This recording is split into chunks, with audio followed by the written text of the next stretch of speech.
नमस्कार। लोकसभा अध्यक्ष श्रीमान ओम बिरला जी, मंत्रिमंडल के मेरे सहयोगी श्रीमान प्रहलाद जोशी जी, श्री हरदीप पुरी जी, इस समिति के चेयरमैन श्रीमान सीआर पाटिल जी, सांसदगण, देवियों और सज्जनों, दिल्ली में जनप्रतिनिधियों के लिए आवास की इस नई सुविधा के लिए आप सबको बहुत बहुत बधाई।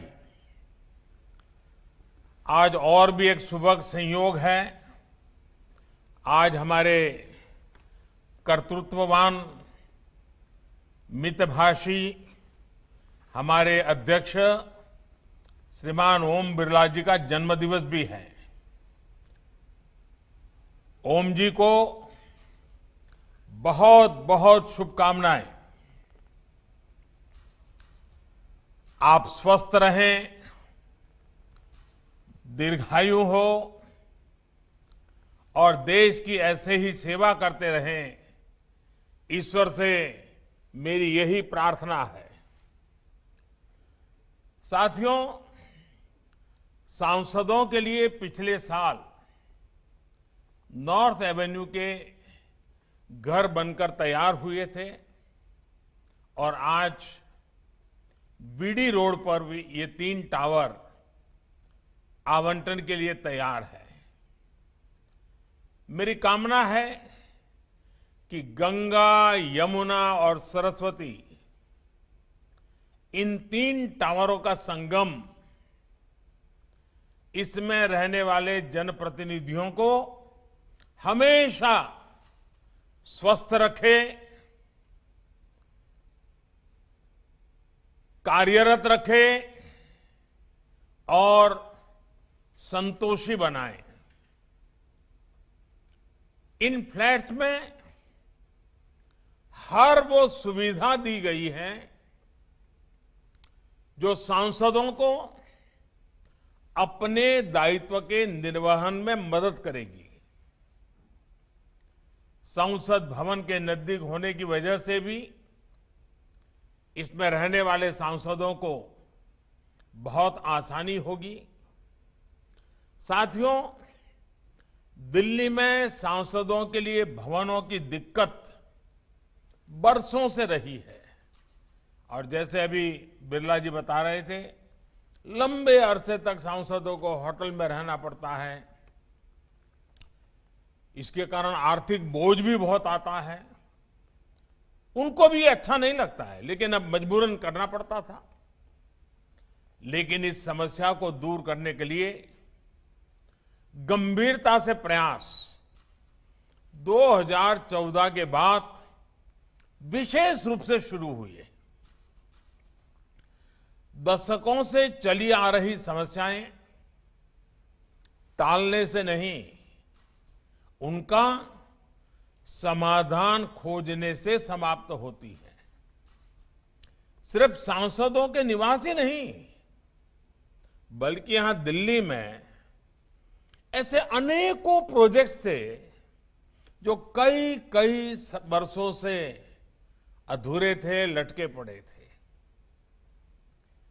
कई इमारतों का निर्माण इस सरकार के दौरान ही शुरू हुआ और तय समय से पहले समाप्त भी हुआ। जब अटल बिहारी वाजपेयी जी की सरकार थी, तो अटल जी के समय जिस अंबेडकर नेशनल मेमोरियल की चर्चा शुरू हुई थी, उसका निर्माण कितने साल लग गए। ये सरकार बनने के बाद ही इसका काम हुआ। 23 वर्षों के लंबे इंतजार के बाद डॉक्टर अंबेडकर इंटरनेशनल सेंटर का निर्माण इसी सरकार में हुआ। सेंट्रल इंफॉर्मेशन कमीशन की नई बिल्डिंग का निर्माण इसी सरकार में हुआ। देश में दशकों से वॉर मेमोरियल की बात हो रही थी। हमारे देश के वीर जवान लंबे अरसे से इसकी आशा कर रहे थे, मांग कर रहे थे। देश के वीर शहीदों की स्मृति में इंडिया गेट के पास वॉर मेमोरियल का निर्माण भी, उसे करने का भी सौभाग्य हमारी सरकार को मिला। हमारे देश में हजारों पुलिसकर्मियों ने कानून व्यवस्था बनाए रखने के लिए अपना जीवन दिया है। हजारों पुलिस के जवान शहीद हुए हैं। उनकी याद में भी नेशनल पुलिस मेमोरियल का निर्माण भी इसी सरकार के द्वारा हुआ। आज सांसदों के लिए नए आवासों का लोकार्पण, ये लोकार्पण भी इसी श्रृंखला में एक जरूरी और अहम कदम है। मुझे खुशी है कि हमारे सांसदों का एक लंबा इंतजार अब खत्म हो रहा है। इन फ्लैट्स के निर्माण में पर्यावरण का ध्यान रखा है, एनर्जी कंजर्वेशन के उपाय हो, सोलर प्लांट हो, सीवेज ट्रीटमेंट प्लांट हो, ग्रीन बिल्डिंग के ये कंसेप्ट इन भवनों को और आधुनिक बनाते हैं। साथियों, मैं लोकसभा अध्यक्ष जी, लोकसभा सचिवालय और इसके निर्माण से जुड़े अर्बन डेवलपमेंट मिनिस्ट्री हो, अन्य विभाग हो, सबको बधाई देता हूं कि उन्होंने इतने कम समय में इस बढ़िया सुविधा का निर्माण करवाया है। और हम सब भली-भांति जानते हैं, हमारे लोकसभा अध्यक्ष जी वैसे भी वे क्वालिटी में भी और बचत में भी विश्वास रखते हैं।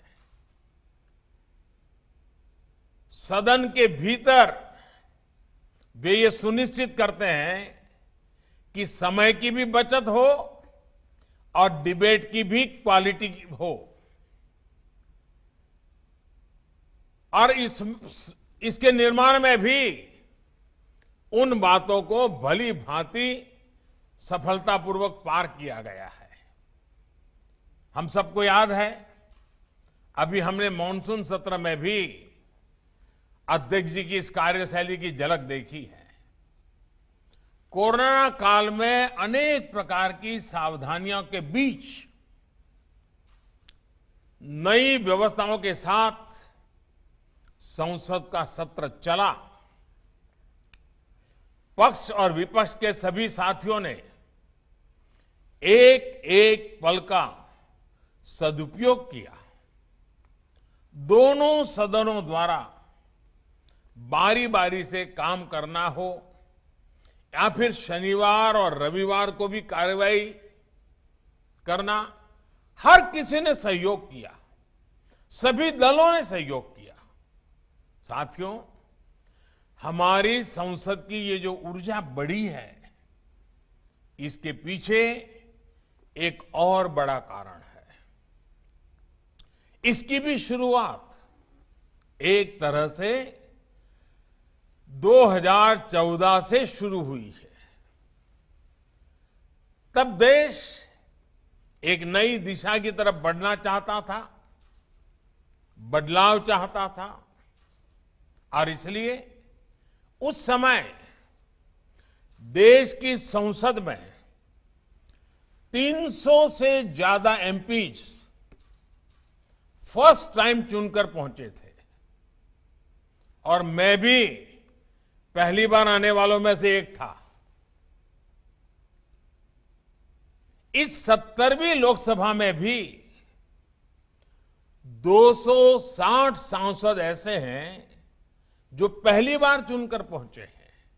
यानी कि इस बार 400 से ज्यादा सांसद ऐसे हैं जो या तो पहली बार चुन करके आए हैं या फिर दूसरी बार संसद पहुंचे हैं। इतना ही नहीं, 70वीं लोकसभा के नाम सबसे ज्यादा महिला सांसदों को चुनकर भेजने का रिकॉर्ड भी दर्ज है। देश की ये युवा सोच, ये नया मिजाज संसद की संरचना में भी दिखाई देता है।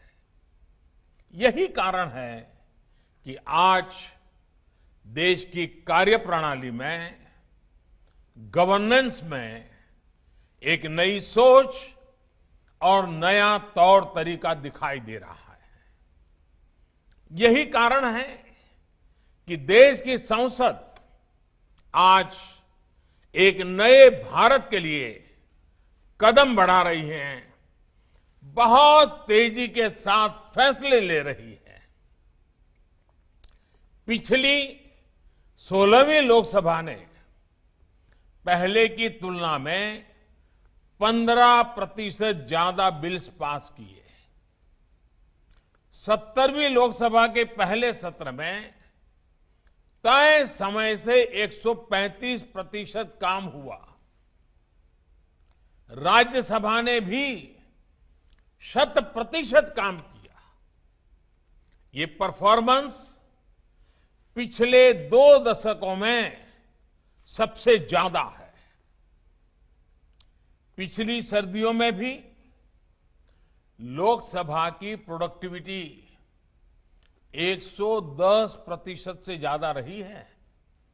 साथियों, संसद ही इस प्रोडक्टिविटी में आप सभी सांसदों ने प्रोडक्ट्स और प्रोसेस दोनों का ही ध्यान रखा है। हमारी लोकसभा और राज्यसभा दोनों के ही सांसदों ने इस दिशा में एक नई ऊंचाई हासिल की है और निश्चित तौर पर इसमें उन सांसदों का भी योगदान है जो अब सदन का हिस्सा नहीं है। आप देखिए, हमने कितना कुछ हासिल किया है, साथ मिलकर कितना कुछ नया किया है। सिर्फ बीते 1-1.5 वर्षों की बात करें तो देश ने किसानों को बिचौलियों के चंगुल से आजाद कराने का काम किया है। देश ने ऐतिहासिक लेबर रिफॉर्म्स किए हैं, कामगारों के हितों को सुरक्षित किया है। देश ने जम्मू कश्मीर के लोगों को भी विकास की मुख्य धारा और अनेक कानूनों से जोड़ने का काम किया है। पहली बार जम्मू कश्मीर में अब करप्शन के खिलाफ काम हो सके, ऐसे कानून बन पाए हैं। देश ने महिलाओं को 3 तलाक जैसी सामाजिक कुरीतियों से भी आजादी दी है। इससे और पहले की बातें करें तो मासूम बच्चियों से बलात्कार करने वालों के लिए मृत्यु दंड का प्रावधान भी इसी दौरान किया गया है। आधुनिक अर्थव्यवस्था के लिए जीएसटी, इंसॉल्वेंसी और बैंक्रप्सी कोड जैसे कितने ही बड़े बड़े निर्णय हुए हैं। इसी तरह भारत की जो संवेदनशील पहचान रही है, उस कमिटमेंट को पूरा करते हुए हम सब ने मिलकर नागरिकता संशोधन कानून भी पास किया है। हमारी ये काम, ये सफलताएं अगर हमारे प्रोडक्ट्स हैं तो इन्हें करने के प्रोसेस भी उतने ही शानदार रहे हैं। संभवतः बहुत से लोगों ने ध्यान नहीं दिया होगा, लेकिन 16वीं लोकसभा में 60% बिल ऐसे रहे हैं जिन्हें पास करने के लिए औसतन 2 से 3 घंटे तक की डिबेट हुई है। हमने पिछली लोकसभा से ज्यादा बिल पास किए, लेकिन फिर भी हमने पहले से ज्यादा डिबेट की है। ये दिखाता है कि हमने प्रोडक्ट पर भी फोकस किया है और प्रोसेस को भी निखारा है। और ये सब आप सभी माननीय सांसदगण ने किया है, आपकी वजह से हुआ है। मैं इसके लिए आप सभी सांसदों को सार्वजनिक रूप से धन्यवाद देता हूं, बधाई देता हूं। साथियों, सामान्य तौर पे ये कहा जाता है कि युवाओं के लिए 16, 17, 18 साल की उम्र जब वो 10th, 12th में होते हैं बहुत महत्वपूर्ण होती है। 16, 17, 18 की ये उम्र किसी युवा लोकतंत्र के लिए भी उतनी ही महत्वपूर्ण है। आप देखिए, अभी 2019 के चुनाव के साथ ही हमने 16वीं लोकसभा का कार्यकाल पूरा किया है। ये समय देश की प्रगति के लिए, देश के विकास के लिए बहुत ही ऐतिहासिक रहा है। 2019 के बाद से 70वीं लोकसभा का कार्यकाल शुरू हुआ है। इस दौरान भी देश ने जैसे निर्णय लिए हैं, जो कदम उठाए हैं, उनसे ये लोकसभा अभी ही इतिहास में दर्ज हो गई है। अब इसके बाद 18वीं लोकसभा होगी। मुझे विश्वास है अगली लोकसभा भी देश को नए दशक में आगे ले जाने के लिए बहुत महत्वपूर्ण भूमिका निभाएगी। और इसलिए मैं ये 16, 17, 18 का महत्व आपके सामने विशेष रूप से प्रस्तुत किया है। देश के सामने कितना कुछ है जो हमें इस दौरान हासिल करना है। चाहे आत्मनिर्भर भारत अभियान हो, अर्थव्यवस्था से जुड़े लक्ष्य हो, या ऐसे ही कितने और संकल्प, ये सब हमें इसी दौरान ही सिद्ध करने हैं।